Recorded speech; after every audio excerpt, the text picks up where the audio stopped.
네, 안녕하세요. 고려대학교 산업경영학과 DSB의 연구실의 박경찬입니다. 제가 이번에 소개해드릴 논문은 Negative Label Guided OD Detection with Pre-trained Vision Language Model이라는 ICLR 2024에 발표된 논문입니다. 논문에 대해서 자세하게 말씀드리기에 앞서 먼저 오늘 논문이 좀 연구되게 된 배경에 대해서 먼저 말씀드리도록 하겠습니다. 소개해드릴 논문 같은 경우는 제목에서도 보셨다시피 OOD 디텍션 태스크를 다루고 있는데요.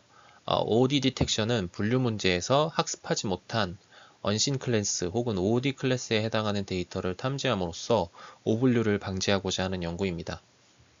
그래서 저희가 그냥 기존에 사용하는 스탠다드한 클래스파이어 같은 경우에는 ID 클래스를 구분하는 데는 특화되어 있지만 OOD 데이터를 탐지하는 능력은 떨어지는데요. 기존에 갖고 있는 스탠다드한 클래스파이어가 OOD 데이터를 잘 탐지하지 못하는 이유는 학습하는 과정에서 ID 클래스를 잘 분류할 수 있는 특정 패턴들만을 집중적으로 학습하기 때문입니다. 그래서 반대로 생각을 해보면 OOD 디텍션의 성능을 향상시키기 위해서는 그런 ID 클래스 간의 구분을 잘 할 수 있는 그런 패턴들보다 더 많은 패턴 정보들이 필요하구나, 그리고 그것을 활용할 수 있어야 하구나 라고 생각을 해볼 수 있습니다. 그래서 실제로 여태까지 제안되었던 많은 OOD 디텍션 방법론들이 그러한 방향성을 가지고 연구를 진행을 했는데요. 첫 번째로 로테이션이라는 방법론을 살펴보면 해당 방법론은 기존의 스탠다드한 클래시파이어에 추가적으로 리니어 레이어를 하나 추가해서 로테이션 각도를 맞추는 태스크를 학습을 시킵니다. 로테이션 각도를 맞추는 셀프 슈퍼바이즈드 러닝을 추가적으로 도입을 했다라고 생각을 해주시면 되는데요.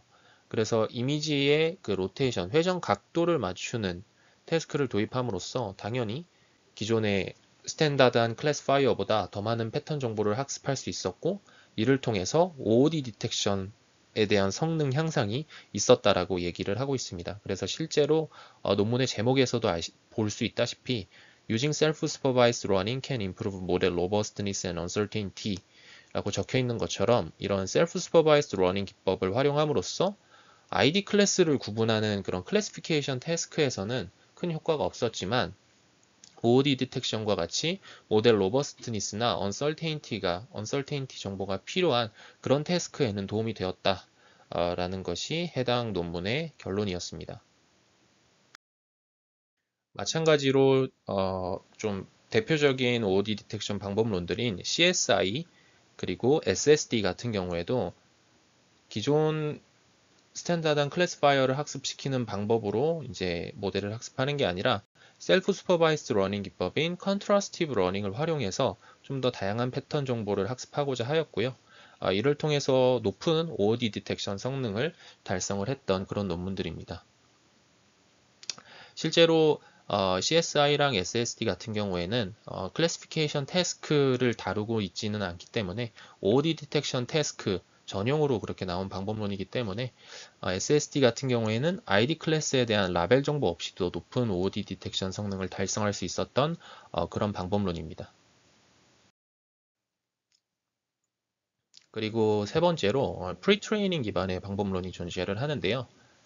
Exploring the Limit of OOD Detection 이라는 유립스 2021에 발표된 논문인데요. 해당 논문에서는 소규모 데이터셋에 대한 OOD 디텍션 태스크의 경우 이미지넷 프리트레인 모델을 활용하면 파인 튜닝 없이도 매우 높은 OOD 디텍션 성능을 달성할 수 있다라는 것을 보였습니다.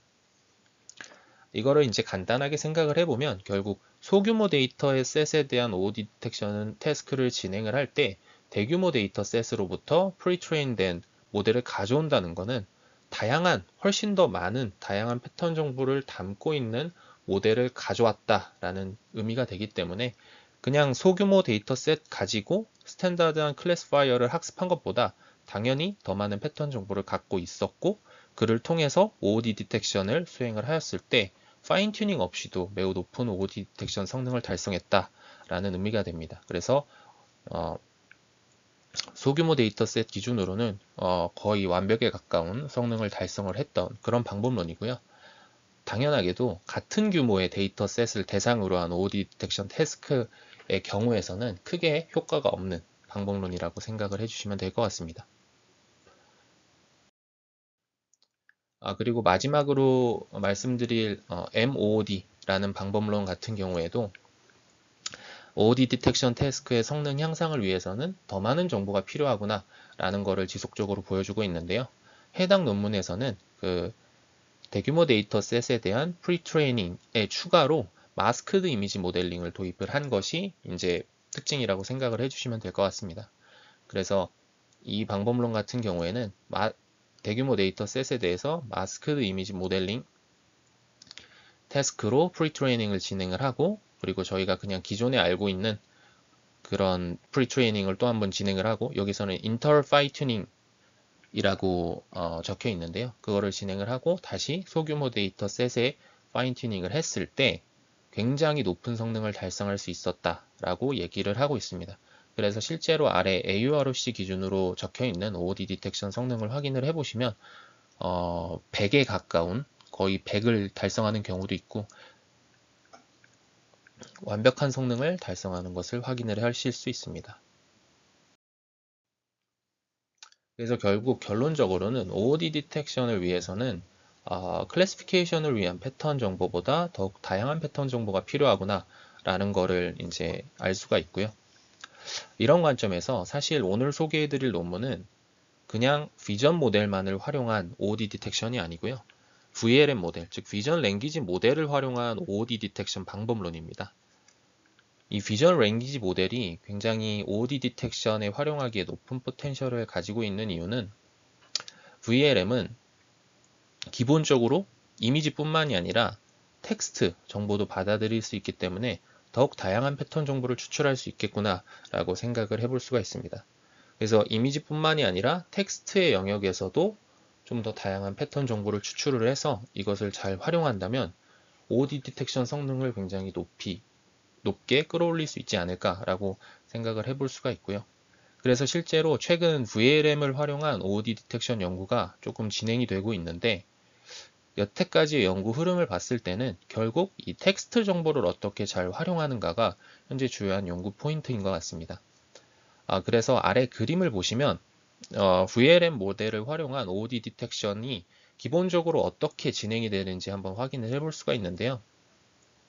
이미지가 들어왔을 때 이미지 인코더를 통해서 이미지에 대한 피처를 뽑고요.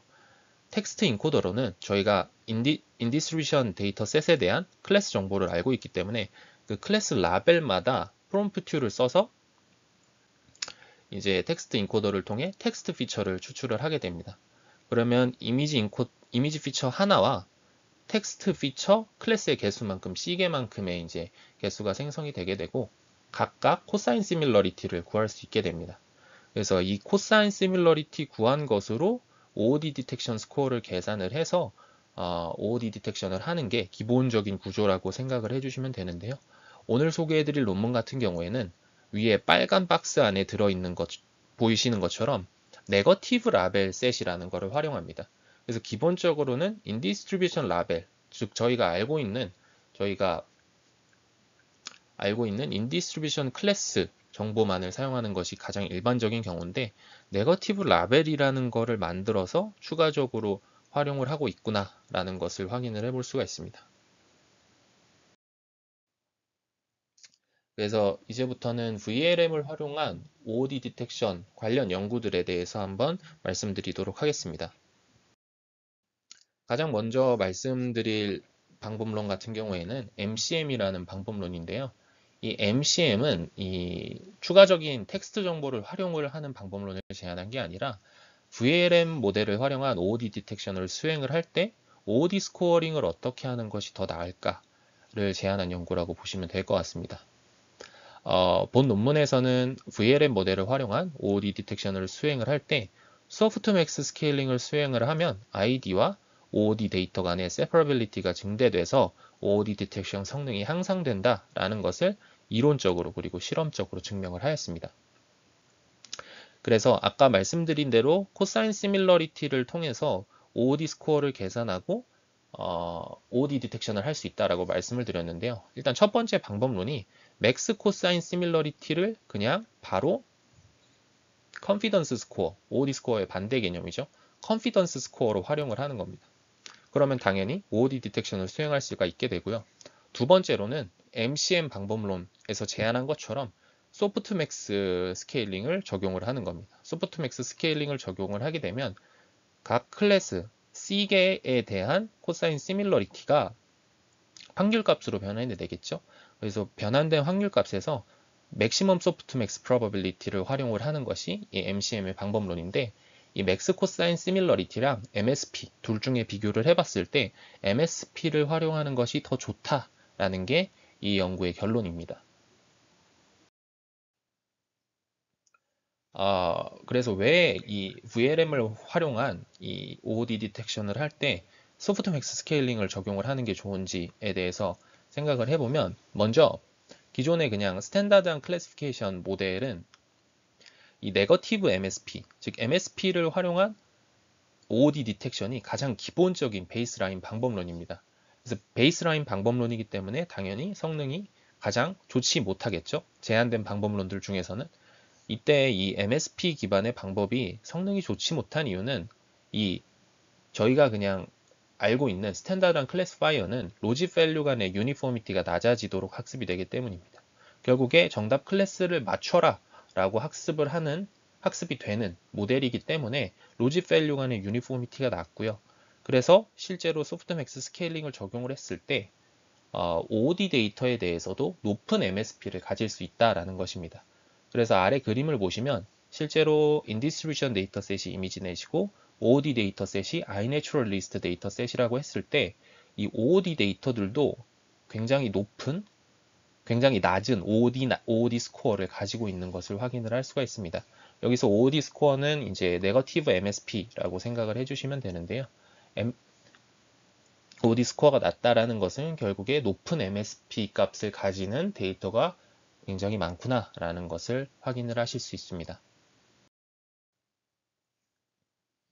반면에 VLM은 비전 텍스트 피처 간의 코사인 시밀러리티가 포지티브 페어 간에는 증가하도록, 그리고 네거티브 페어 간에는 감소하도록 학습이 수행되는 것을 알 수 있는데요. 따라서 OOD 데이터의 경우 ID 라벨과의 코사인 시밀러리티가 고르게 분포할 가능성이 높습니다. 이것을 논문에서는 strong uniformity라고 표현을 하는데, 이 strong uniformity가 만족하는 이유가 당연히 OOD 데이터 입장에서 ID 라벨 같은 경우에는 다 네거티브에 가까울 겁니다.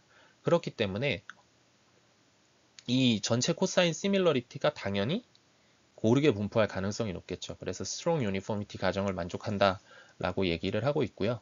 그렇기 때문에 VLM의 경우 기존 클래시피케이션 모델과는 반대로 소프트맥스 스케일링이 훨씬 유효하구나 라고 얘기를 하고 있습니다. 그래서 아래 1번 수식이 이제 소프트맥스 스케일링을 적용을 하지 않은 코사인 시밀러리티로 계산된 이 OOD 스코어를 얘기하는 거고요. 2번 수식이 이제 소프트맥스 스케일링을 적용을 해서 계산된 OOD 스코어인 MSP를 얘기를 하고 있는데요. 여기서 또 한 가지 주의해 주셔야 되는 것은 단순 소프트맥스 스케일링을 하는 게 아니라 템퍼러처를 도입을 해서 템퍼러처 소프트맥스 스케일링을 진행을 하고 있다라는 것을 확인을 하실 수 있습니다. 그래서 아래 그림 같은 경우는 이제 실제로 소프트맥스 스케일링을 진행을 하게 되면 OOD 스코어의 분포가 어떻게 변화하는지 보여주고 있는데, 그림상으로 봤을 때, 분포상으로 봤을 때도 굉장히 세퍼러빌리티가 확연하게 좋아지는 것을 확인을 하실 수 있습니다. 그래서 실제로 실험을 통해서 FPR을 측정을 해봤을 때 마찬가지로 소프트맥스 스케일링을 적용을 하게 되면 FPR이 감소하는 것을 확인을 하실 수가 있습니다. 가장 왼쪽에 보이시는 그림이 소프트맥스 스케일링을 적용하지 않았을 때 FPR을 보여주고 있는데, FPR이 40.75%인 것을 확인을 할 수가 있고요. 소프트맥스 스케일링을 적용을 하는데 타우 값, 템퍼러처 스케일링의 하이퍼 파라미터인 타우 값이 굉장히 작을 때도 어느 정도 FPR이 감소하고 있는 것을 확인을 할 수 있습니다. 그래서 타우 같은 경우에는 너무 작게 되면 OOD 데이터가 가지고 있는 OOD 데이터가 아무리 스트롱 유니포미티 하더라도 타우가 작아지게 되면 결국에 값 자체가 커져서, 저거는 나눠주는 값이니까 값 자체가 커져서 소프트맥스 스케일링을 적용을 했을 때 그 코사인 시밀러리티 간의 자그마한 차이도 굉장히 크게 반영을 합니다. 그래서 스트롱 유니포미티가 약해지는 그런 현상이 일어나는데, 그렇게 낮은 타우를 적용을 했을 때도 FPR이 어느 정도 감소하는 것을 배웠고, 적절히 큰 타우를 사용을 했을 때 FPR이 굉장히 크게 감소하고 있는 것을 이 실험 결과를 통해서 확인을 하실 수 있습니다. 그래서 실제로 VLM을 통한 OOD 디텍션을 진행을 할 때에는 웬만해서는 코사인 시밀러리티를 그대로 사용을 하지 않고 소프트맥스 스케일링을 적용하는 것이 굉장히 일반적인 방식으로 자리 잡았다라고 생각을 해주시면 좋을 것 같습니다. 그래서 두 번째로 소개해드릴 논문 같은 경우에는 이제 제토시라는 방법론을 제안을 했는데요. 이 제토시부터 이제 추가적인 텍스트 정보를 활용한 OOD 디텍션 방법을 제안했다라고 생각을 해주시면 되는데, 여기서 제가 말씀드리는 추가적인 텍스트 정보는 네거티브 시멘틱 텍스트 인포메이션을 의미합니다. 즉 OOD에 해당하는 텍스트 정보들을 활용하려고 했다라고 생각을 해주시면 되는데요. 이 OOD 정보를 활용하려고 하는 게 굉장히 OOD 디텍션 태스크에서는 굉장히 익숙한 게 뭐냐면 아웃라이어 익스포저, 즉 OOD 데이터를 활용을 해서 학습을 하든지 아니면 그거를 스코어링을 하는데 활용을 하든지 하게 되면 그 OOD 디텍션 성능이 향상되는 것이 통틀어서 아웃라이어 익스포저라고 얘기를 하는데, VLM 모델 같은 경우에는 텍스트 정보를 활용을 할 수가 있으니까 네거티브 시멘틱 텍스트 인포메이션을 가지고 있는 어떤 텍스트들을 추가적으로 활용을 하게 되면 아웃라이어 익스포저와 같이 결국에는 OOD 디텍션 성능을 향상시킬 수 있지 않을까, 그러한 발상에서 이제 추가적인 텍스트 정보를 활용을 하려고 한다라고 생각을 해주시면 좋을 것 같습니다. 그래서 기본적인 VLM 기반의 OOD 디텍션은 ID 클래스 라벨 정보, 즉 YS, YSyn만을 활용을 한다라고 생각을 해주시면 되는데요. ZOC 같은 경우에는 네거티브 시멘틱 텍스트 인포메이션을 고려를 하기 위해서 이미지 디스크립션 제너레이터를 활용을 하고 있습니다. 여기선 디코더 텍스트라고 부르는데요. 이 디코더 텍스트를 추가로 학습해서 이미지마다 YU 라벨이라는 것을 생성을 합니다. YU 라벨은 Y unseen 라벨이라고 생각을 해주시면 되는데, 그래서 이 YS 라벨과 YU 라벨을 합쳐서 전체 라벨셋으로 이제 활용해 OOD 디텍션을 진행을 하는 게 ZOC 방법론이다라고 생각을 해주시면 됩니다. 그래서 ZOC의 OOD 디텍션 절차는 아래와 같은데요. 먼저 MS-COCO 데이터셋, 즉 이미지 캡셔닝 데이터셋을 가져와서 디코더 텍스트를 학습을 합니다. 이때 이 디코더 텍스트 같은 경우에는 이 ZOC 논문에서는 VLM 모델로 CLIP를 활용을 하고 있는데, CLIP의 아웃풋 피처인 Zout을 인풋으로 받아서 이제 이미지로부터 디스크립션, 즉 캡셔닝된 디스크립션을 맞추도록 학습되는 그런 트랜스포머 구조 기반의 모델이다라고 생각을 해주시면 됩니다. 그래서 학습을 한 후에는 이제 테스트 데이터 X에 대해서 디스크립션을 생성할 수가 있게 되고요. 그렇게 생성된 디스크립션에서 확률 값을 기준으로 탑K 샘플링을 수행을 하여 unseen 라벨셋 YU를 구성을 하게 됩니다. 그렇게 전체 라벨셋 YS, YU에 대해서 코사인 시밀러리티를 계산을 할 수가 있게 되고, 소프트맥스를 적용을 한 후에 OOD 스코어를 아래와 같이 구하고 있는데, 해당 수식을 해석을 해보면 결국에 YU에 대한 확률 값의 합을 OOD 스코어로 두고 있구나 라는 것을 확인을 하실 수가 있고요. 이 OOD 스코어를 통해서 OOD 디텍션을 수행하는 것이 ZOC의 방법론입니다. 그래서 이게 왜 유효한지에 대해서 생각을 해보면 ID 데이터의 경우 YU는 YS와 유사할 것입니다. 그렇기 때문에 OOD 스코어 SX는 작은 값을 가질 것인데요. OOD의 경우에는 당연히 YU가 OOD 데이터 기준으로 봤을 때 포지티브 페어의 확률이 더 높습니다. 그러니까 YU에 대한 확률 값은 상대적으로 클 것이고요. ID 데이터 대비해서 YS에 대한 확률 값은 낮을 것입니다. 그래서 ZOC를 적용을 했을 때 이제 ID와 OOD 데이터의 OOD 스코어가 이제 좀 더 구분될 수 있다라는 것이 ZOC의 핵심 개념이다라고 생각을 해주시면 될 것 같습니다.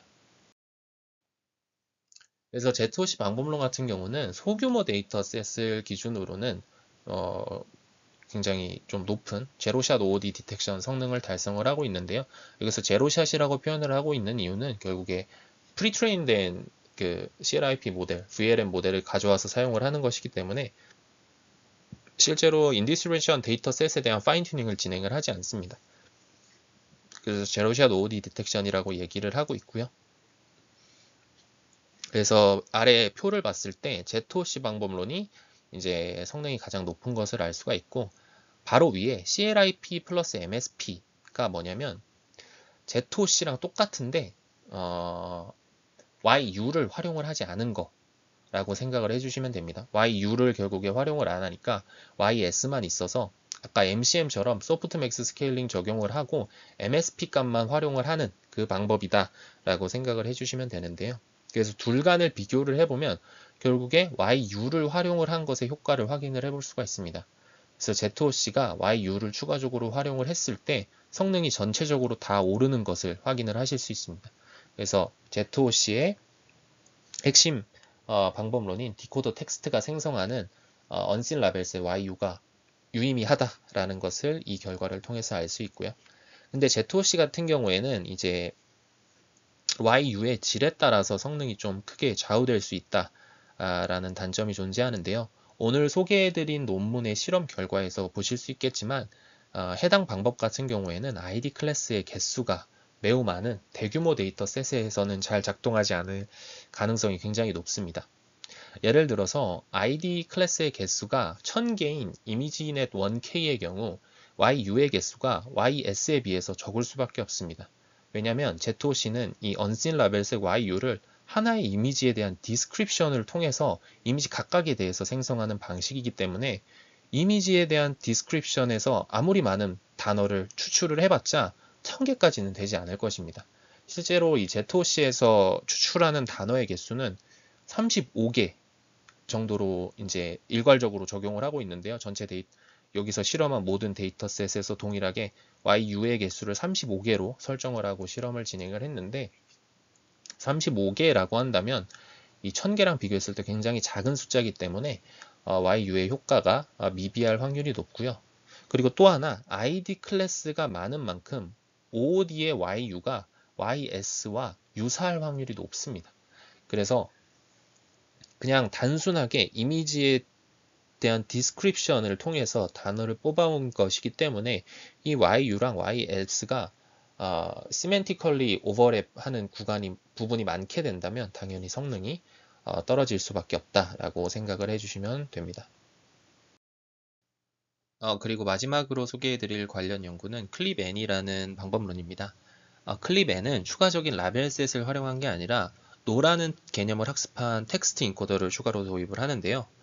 이 노 텍스트 인코더는 노라는 개념을 학습한 것이라고 보면 되는데, 그래서 클립N 같은 경우에는 피처가 3개가 나오게 됩니다. 그래서 이미지 피처, 텍스트 피처는 기존의 것과 동일하고요.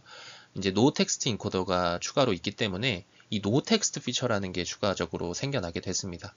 이 노 텍스트 인코더 같은 경우에는 이 CLIP의 텍스트 인코더를 가져와서 추가적으로 학습하는 거다라고 생각을 해주시면 되는데요. 여기서 매칭 펑션이 하나 나오게 되는데 이 매칭 펑션 MIJ는 I는 J일 때, 즉 I는 J 같으니까 노가 아니겠죠? 노가 아닐 때는 0이고 I가 J랑 다를 때, 즉 텍스트랑 이미지랑 매칭이 안 될 때는 no라는 개념을 표시해주기 위해서 1로서 표현이 된다라고 생각을 해주시면 됩니다. 그래서 이 no 텍스트 인코더는 두 가지 로스를 통해서 학습이 진행이 되게 되는데요. 일단 첫 번째로 아래 수식을 보면 no에 대한 확률값을 계산하고 있는 것을 확인을 할 수가 있습니다. 그래서 no 피처, no 텍스트 피처와 그냥 텍스트 피처 두 개의 코사인 시밀러리티만을 가져와서 이미지 피처와의 코사인 시밀러리티만을 가져와서 소프트맥스 스케일링을 적용을 해서 no라는 개념에 대한 확률을 계산하고 있는 것을 확인을 할 수가 있고요. 첫 번째 로스가 이미지 텍스트 바이너리 오포짓인데요. LITBO라고 표시가 되어 있습니다. 그래서 MII, 즉 II니까 같겠죠? Yes일 때 Yes면 0이 되니까 여기서 로스가 작아지려면 노 확률 값이 0이 돼야 됩니다. yes니까 노에 대한 확률 값은 0이 되어야 되고요. 반대로 노일 때는 당연히 노에 대한 확률 값이 커져야겠죠. 그것을 표현을 해준 게 LITBO라고 생각을 해주시면 되고요. 두 번째 로스 LTS 같은 경우, LTSO, 텍스트 시멘틱 오포짓 로스 같은 경우에는 노라는 텍스트에 대한 피처와 yes라는 텍스트에 대한 피처의 거리가 멀어져야 된다. 둘이 시멘티컬리 멀어져야 된다. 라는 그 로스입니다. 그래서 실제로 로스도 그런 방식으로 둘 간의 차이가 멀어지도록 설계가 되어 있는 모습을 확인을 하실 수 있습니다. 이렇게 학습을 한 후에는 OD 디텍션을 수행해야 되는데요. 클립 N에서는 comparing to win과 agreeing to differ라는 기법을 통해서 threshold free 한 방법으로 OD 디텍션을 수행을 하고 있습니다. threshold free니까 당연히 threshold가 필요가 없다라는 말씀인데요. comparing to win 같은 경우에는 굉장히 단순한 방식입니다. 어떤 방식으로 이루어지냐면 저희가 yes 텍스트 인코더를 통해서 MSP 값을 계산을 할 수가 있습니다. 그래서 여기 그림에 보이시는 예시에서 MSP 값은 캣이라는 클래스에 대해서 확률이 0.5로 계산이 됐으니까 이 0.5가 MSP가 될 것입니다. 그래서 이 캣이라는 클래스에 대한 no 확률도 이제 no 텍스트가 인코더가 있어서 계산을 할 수가 있는데요. 이 no 텍스트 인코더를 통해서 계산한 no 확률 값이 0.8이 나온 것을 확인을 할 수가 있습니다. 그래서 굉장히 높은 no 확률을 보이고 있는 것을 확인을 할 수가 있는데요. 이 MSP에 해당하는 클래스의 no 확률이 0.5 이상이면 OOD로 판별하고 0.5 이하면 ID로 판별하는 게 comparing to win 방식이다라고 생각을 해주시면 되고요. 그 다음에 agreeing to differ 같은 경우에는 1에서 no probability 값을 빼서 yes probability 값을 만듭니다. 그래서 각 클래스별 yes probability 값을 이제 yes 텍스트 인코더가 뽑은 이제 확률 값하고 element wise multiplication을 진행을 하게 됩니다. 그리고 그거를 서메이션을 해주게 되면 아래와 같이 0.15, 0.1, 0.15 이런 방식으로 계산이 되는 것을 확인을 할 수가 있는데요. 요거의 합을 다시 1에서 빼주게 됩니다. 그러면 0.6이라는 수치가 나오는데 이 0.6이 OOD를 대변하는 스코어가 되고요. 이 0.6을 다시 MSP랑 비교해서 MSP보다 이 OOD 스코어가 크면 OOD로 아니면 ID로 판정을 하는 방식이 이제 클립 N에서 사용하는 threshold free한 OOD 디텍션 방식입니다. 그래서 이런 방식으로 이미지와 텍스트로 뽑은 삐초로부터 threshold가 각각으로 계산이 되기 때문에 미리 어떤 threshold를 설정할 필요가 없는 그런 방식이다라고 생각을 해주시면 좋을 것 같습니다. 그래서 이렇게 관련 연구에 대해서 말씀을 드렸고요. 이제부터 오늘 소개해드릴 논문에 대해서 말씀드리도록 하겠습니다. 오늘 소개해드린 네그 라벨 방법론 같은 경우에는 ZOC, 클립-N과 마찬가지로 네거티브 시멘틱 인포메이션을 활용할 수 있는 텍스트단에서 네거티브 시멘틱 인포메이션을 활용할 수 있는 새로운 방법론을 제안을 했는데요. 굉장히 간단한 방법론입니다. ZOC와 조금 유사한데 ZOC와 마찬가지로 OOD 라벨에 해당하는 네거티브 라벨 셋을 구성을 합니다. 여기서는 Y-라고 표현을 하고 있는데요. ZOC 같은 경우에는 YU라고 표현을 했었죠. 여기서는 Y-라고 표현을 하고 있습니다. ZOC와 다른 점은 ZOC는 이미지에 대한 디스크립션을 통해서 YU를 생성하기 때문에 이미지 각각마다 YU가 달랐습니다.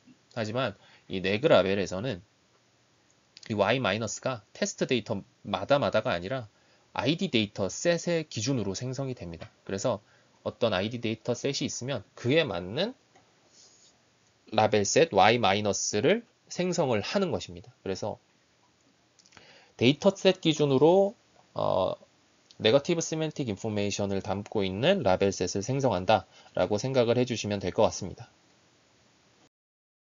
그래서 방법론의 핵심적인 부분은 결국에 이 Y-를 어떻게 생성하는지에 대한 것인데요. 해당 논문에서는 네그 마이닝이라는 기법을 통해서 Y-를 생성하고 있습니다. 이 Y-가 생성되는 과정은 대용량의 코퍼스로부터 ID 클래스 라벨과의 대용량의 코퍼스가 담고 있는 워드 전부에 대해서 ID 클래스 라벨들과의 디스턴스를 계산을 하게 됩니다. 해당 디스턴스는 결국에 네거티브 코사인 시밀러리티로 계산을 하게 되는데요.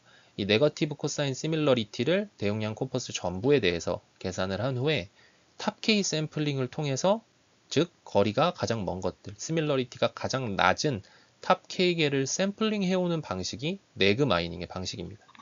그래서 총 K개의 Y- 라벨셋을 형성을 하는 것이 이 네그 마이닝 기법이다 라고 생각을 해주시면 됩니다.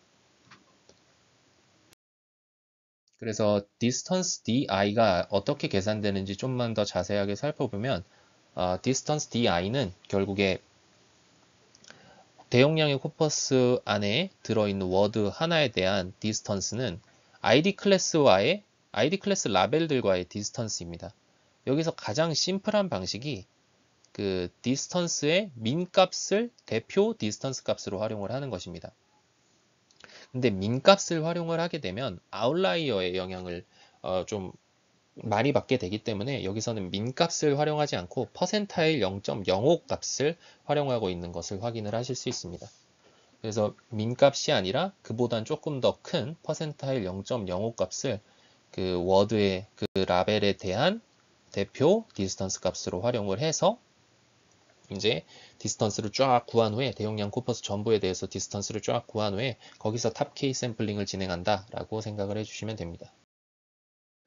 이렇게 네그 마이닝을 통해서 Y- 라벨셋을 구성을 하게 되면 OOD 스코어를 계산해야 되는데요. OOD 스코어는 이제 ZOC와 굉장히 비슷합니다. ZOC가 YU 라벨셋에 대한 이제 확률 값을 OOD 스코어로 활용한 것처럼 여기서도 마찬가지로 이 Y- 라벨들에 대한 확률 값을 OOD 스코어로 활용을 하고 있습니다. 그래서 아래 수식 같은 경우는 OOD 스코어가 아니라 ID 라벨에 대한 확률 값을 표현을 하고 있어서 컨피던스 스코어라고 생각을 해주시면 되고요. 어쨌든 간에 이 확률 값을 통해서 OOD 디텍션을 수행을 하는 게 이제 해당 방법론입니다. 근데 해당 방법론에서는 이렇게 그냥 단순하게 진행을 하는 게 아니라 추가적으로 하나의 기법을 더 도입을 하는데 바로 그룹핑 스트래테지라는 기법입니다. 본 논문에서는 이 구성한 OOD 라벨 Y- M개의 이제 라벨셋을 M개의 라벨을 담고 있는 라벨셋을 Ng개의 그룹으로 나눈 후에 각 그룹별로 스코어를 계산을 해서 그 평균 값을 최종 OOD 스코어로 활용하는 기법을 제안하였습니다. 그래서 아래에서 보이시는 수식처럼 각 그룹별로 이제 Y-를 쪼갠 후에 스코어를 각각 계산하고 그 평균 값을 활용한다라고 생각을 해주시면 되는데요. 이런 방식으로 이제 진행을 하는 이유는 이제 구성된 Y- 라벨들 중에서 당연히 ID 라벨과 유사한 그런 라벨들이 존재할 수밖에 없습니다. 아무리 디스턴스를 기준으로 샘플링해서 가져왔다고 할지라도 해당 논문에서는 굉장히 많은 라벨들을 가져오기 때문에 유사한 라벨들이 Y-에도 존재할 확률이 높은데요. 이 유사한 라벨들로 인해서 성능이 이제 저하되는 거를 어떻게 보면 이런 것들도 아웃라이어라고 할 수 있겠죠. 이런 저하되는 그런 현상을 방지하고자 이 Y-를 여러 개로 쪼개서 이제 평균을 취함으로써 그 효과를 줄이겠다. 그러한 부정적 효과를 줄이겠다. 라는 것이 그룹핑 스트래테지의 목적이다. 라고 생각을 해주시면 좋을 것 같습니다. 이렇게 해서 본 논문에 대한 방법론의 설명을 마쳤고요. 설명을 들으신 것처럼 굉장히 간단한 방법론입니다. 간단한 방법론인데 본 논문에서는 해당 방법론의 효과를 이제 좀 수식적으로 이론적으로 보여주고 있는데요. 이 OOD 라벨, 즉 구성하는 네그 라벨셋 Y-의 효과를 멀티 라벨 클래시피케이션 관점에서 해석하고 있습니다. 이렇게 해석하기 위해서 일단 한 가지 가정을 가지고 들어가는데 OOD 라벨, 즉 구성한 네그 라벨들이 independently 그리고 identically distributed 되어 있다라는 가정을 가지고 들어가게 되고요. 여기서 이제 P라는 확률을 정의하게 되는데 P 확률은 결국에 그 네거티브 라벨 셋에 대해서 포지티브, 즉 멀티 클래시피케이션이니까 여러 가지 라벨에 대해서 동시에 포지티브 할 수가 있겠죠. 분류가 여러 개의 클래스로 될 수가 있으니까 이제 포지티브할 확률을 이제 P라고 나타내고 있고요. 그랬을 때 이 네그 라벨셋에 대한 포지티브 카운트 C는 다음과 같이 버놀리 분포를 따르게 됩니다. M은 이제 전체 네그 라벨셋의 개수를 의미하게 되고, 이제 OOD 라벨은 independently 그리고 identically distributed 되어 있다라는 가정을 가지고 있으니까 전체 라벨에 대한 확률값이 동일하겠죠. 그래서 P로 동일해서 이제 해당 파라미터를 갖는 버놀리 분포를 따른다라고 생각을 해주시면 되고요. 그래서 C 인디스트리뷰션에 대한 positive count는 B, M, P1을 따르고요. out of distribution 데이터에 대한 버놀리 분포는 B, M, P2를 따른다라고 생각을 해주시면 됩니다. 이때 라벨의 개수가 충분히 많기 때문에 C는 이제 다음과 같이 정규 분포, 다음과 같은 민과 스탠다드 데비에이션을 갖는 이제 정규 분포를 따른다고 가정을 할 수 있는데요. 이런 수식으로부터 이제 TPR이 베타라고 가정을 했을 때 FPR을 아래와 같은 수식으로 표현을 할 수가 있습니다. 그래서 이 수식을 M에 대해서 편미분하면 아래 수식이 얻어지게 되는데요. 아래 수식을 보시면 P1-P2에 의해서 부호가 결정되는 것을 확인을 할 수가 있습니다. 말씀드렸다시피 P1은 인디스트리뷰션 데이터가 OOD 라벨 셋에 대해서 포지티브할 확률이고요. P2는 OOD 데이터가 OOD 라벨 셋에 대해서 포지티브할 확률입니다. 근데 저희는 네그 마이닝을 통해서 OOD 라벨 셋을 구성을 하였기 때문에 당연히 OOD 데이터가 OOD 라벨에 대해서 포지티브할 확률이 크겠죠. 그러니까 당연히 P1-P2는 0보다 작은 값을 갖게 됩니다. 그리고 나머지 항들은 다 양수이기 때문에 결국에 편미분 했을 때 이제 그 값은 음수값을 가진다라는 것을 확인을 할 수가 있고요. 결국에 M에 대한 편미분이 음수값을 가진다라는 것은 이 M이 커지면 커질수록 FPR이 감소하는구나 라는 것을 보여주게 됩니다. 결국에 이것이 만족을 하려면 P1-P2가 음수여야 되는데요. P1-P2를 음수로 만드는 역할은 네그 마이닝이 하고 있다라고 생각을 해주시면 됩니다. 그래서 해당 수식만 가지고 생각을 해봤을 때 이제 또 들 수 있는 생각이 굉장히 많은 네거티브 라벨 셋, 그러니까 무한정 많은 M이 무한대로 간다고 했을 때, 네거티브 라벨 셋의 개수 M이 무한대로 간다고 했을 때 그럼 계속 좋아지는 거 아니냐라고 생각을 할 수가 있는데요. 너무 큰 M을 선택하게 되면 OOD 라벨과 ID 라벨이 시멘티컬리 오버랩 될 확률이 높아지게 됩니다. 그렇게 되면 결국에 P1-P2가 양수가 될 수도 있겠죠. 그러므로 본 논문에서는 적절히 큰 크기의 M을 선택하는 것이 좋다라고 얘기를 하고 있습니다. 네, 이제부터는 실험 결과에 대해서 말씀드리도록 하겠습니다. 먼저 메인 익스페리먼트입니다. 이제 본 논문 같은 경우에는 네그 마이닝 데이터셋, 그 대용량의 코퍼스를 월드넷으로 활용을 하였고요. M은 10,000개입니다. 즉 네그 라벨 셋 Y-는 10,000개의 라벨들로 구성되어 있다라고 생각을 해주시면 되고, 그룹핑 스트래테지를 적용을 할 때 그룹의 개수는 100개로 설정을 하였다고 합니다. 그리고 그 탑K 샘플링을 할 때, 이제 네그 마이닝을 할 때 대표 디스턴스를 계산을 하는 그 퍼센타일 값은 0.05로 사용을 하였다고 합니다. 그래서 ID 데이터셋을 이미지넷 1K로 했을 때 OOD 디텍션 성능을 아래 표에 나타내고 있는데요. 여기서 VLM 아키텍처는 이제 다른 논문들과 마찬가지로 그냥 CLIP 모델을 사용을 하고 있습니다. 그래서 성능을 한번 확인을 해보시면, 먼저 제가 오늘 관련 연구에서 소개해드린 ZOC 방법론이 이 이미지넷 1K라는 대용량 데이터셋을 기준으로 했을 때는 성능이 굉장히 낮은 것을 확인을 할 수가 있는데요. 다른 VLM 모델 기반의 방법론과 비교해서 성능이 월등히 낮습니다. 이러한 이유는 제가 아까 설명드린 대로 ZOC 같은 경우는 이미지에 기반해서 YU를 생성하기 때문에 이 YU의 개수가 제한이 되어 있습니다. 35개라고 말씀을 드렸는데 이미지넷 1K의 이제 클래스의 개수가 1000개니까 이 YU가 35개 정도는 큰 효과가 없을 수가 있고요. 오히려 이제 이 YU가 이 1000개라는 굉장히 많은 클래스와 이 의미적으로 겹칠 확률이 높아서 오히려 좀 성능 하락을 일으켰다라고 생각을 해주시면 됩니다. 그래서 MCM이 결국에는 추가적인 라벨 셋 없이 그냥 소프트맥스 스케일링만 적용해서 수행한 방법인데 그거 대비해서도 성능이 떨어져 있는 것을 확인을 할 수 있습니다. 그래서 ZOC의 방법론은 소규모 데이터 셋에서는 이점이 있을 수 있지만 확실히 대규모 데이터셋으로 넘어가고 클래스의 개수가 많아지면 많아질수록 그 긍정적인 효과보다는 부정적인 효과가 좀 더 극대화될 수 있구나라는 것을 확인을 할 수가 있고요. 그리고 클립앤 같은 경우가 이제 네그라벨 방법론 이전의 소타의 성능이었는데요. 네그라벨이 평균 성능이 클립앤보다 높다라는 것을 그래서 소타를 기록했다라는 것을 아래 표를 통해서 확인을 해보실 수 있습니다. 두 번째 실험부터는 MCM하고 비교를 진행하고 있는데요. MCM하고 비교를 수행하는 이유는 결국에 이 MCM이 가장 기본적인 이제 VLM을 활용한 OOD 디텍션이고요. 네그 라벨 같은 경우가 이제 추가적으로 Y-라는 라벨셋을 활용한 것이기 때문에 둘 간의 비교를 통해서 Y-를 활용을 했을 때 효과를 이제 직접적으로 보여줄 수가 있습니다.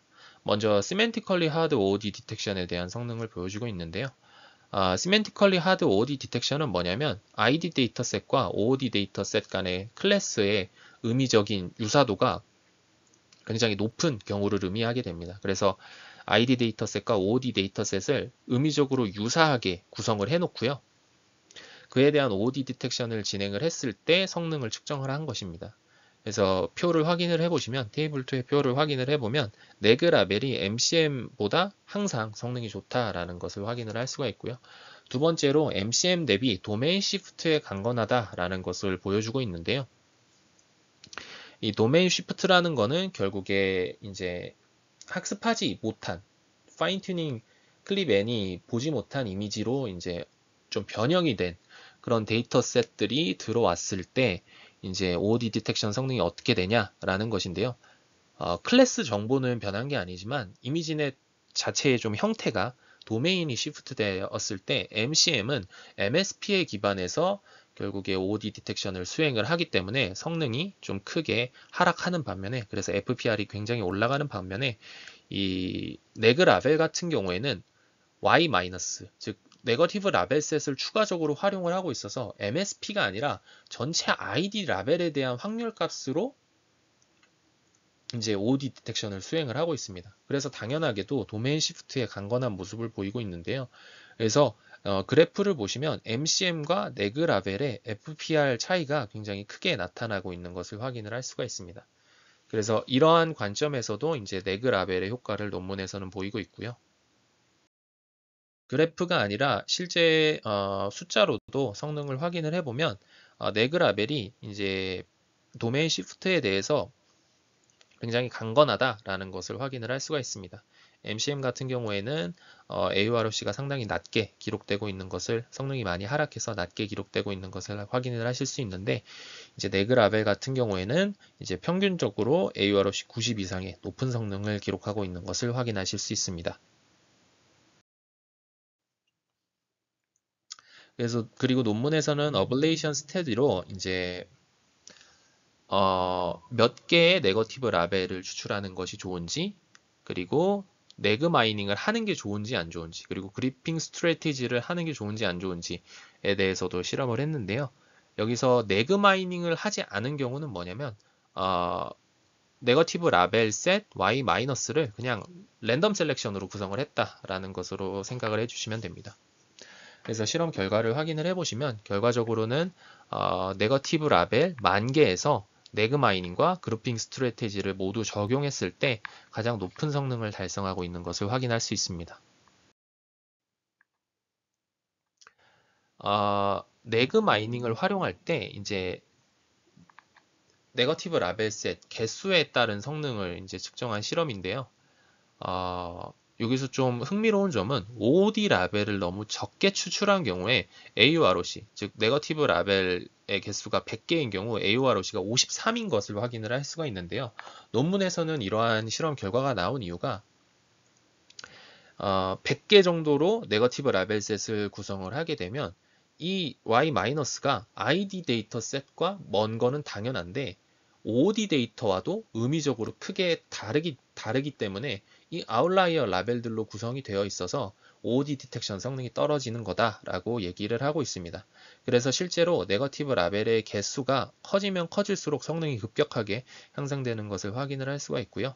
네거티브 라벨의 개수가 10,000개일 때 높은 성능을 기록하고 추가적으로 너무 많아지면 다시 성능이 떨어지는 것을 확인을 하실 수 있습니다.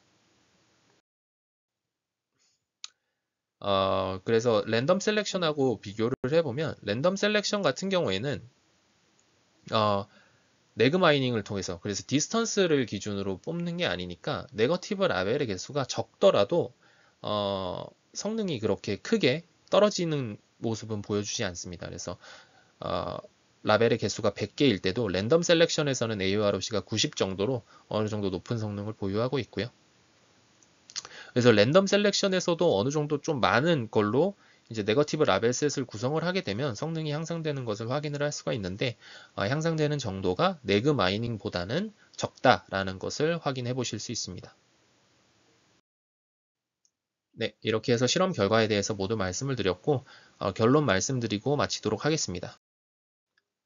오늘 소개해드린 논문 같은 경우에는 VLM 모델을 활용한 제로샷 OOD 디텍션에서 네거티브 시멘틱 텍스트 인포메이션을 활용하기 위한 네그 라벨이라는 방법론을 제안하였습니다. 이 네그 라벨은 네그 마이닝을 통해서 별도의 학습 과정 없이 ID 라벨 셋으로부터 OOD 라벨 셋을 구성하는 기법을 말하는데요. 논문에서는 이론적 그리고 실험적으로 이 네그 마이닝을 통해서 구성된 추가적인 OOD 라벨 셋 Y-가 OOD 디텍션 성능에 큰 도움이 된다라는 것을 증명하였습니다. 네, 그럼 발표 마치도록 하겠습니다. 감사합니다.